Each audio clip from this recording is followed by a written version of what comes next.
ज्योतिष को सीखने वाले कुछ लोग चंद्रमा को स्त्री रूप मानते हैं, लेकिन शास्त्रीय भेद ये है कि चंद्रमा को स्त्री रूप और पुरुष रूप अलग अलग संदर्भ में दो रूप कहे गए। यहाँ पर एक एग्जाम्पल से हम समझते हैं।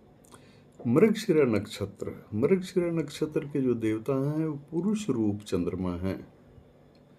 पुरुष रूप चंद्रमा का मतलब यह है कि मृगशिरा नक्षत्र के अधिष्ठाता देवता चंद्रमा को माना गया है।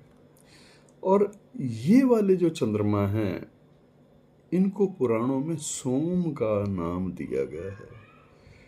अब सोम ने धोखे से बृहस्पति की पत्नी तारा का शील भंग कर दिया था।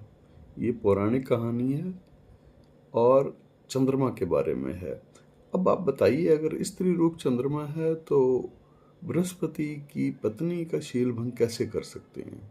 तो इसीलिए यहाँ पर मृगशिरा नक्षत्र के देवता के रूप में चंद्रमा को पुरुष रूप माना गया है।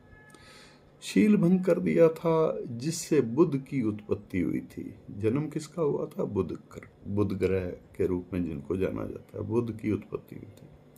आरंभ में तो बृहस्पति ने बुध को अपनाने से ही मना कर दिया था, लेकिन बाद में बुध के सुंदर व्यक्तित्व और स्वभाव को देख करके बृहस्पति ने बुध को अपना संतान या पुत्र मान लिया था। माना जाता है कि बृहस्पति ग्रह की पत्नी से संबंध बनाने के कारण चंद्रमा को लांछन लगा था, और लांछन का कारण माना गया है ये पुरुष रूप में होना। और इससे ये भी स्पष्ट होता है कि चंद्रमा में इतनी शक्ति है कि मानव मन में अहंकार भी उत्पन्न कर देता है।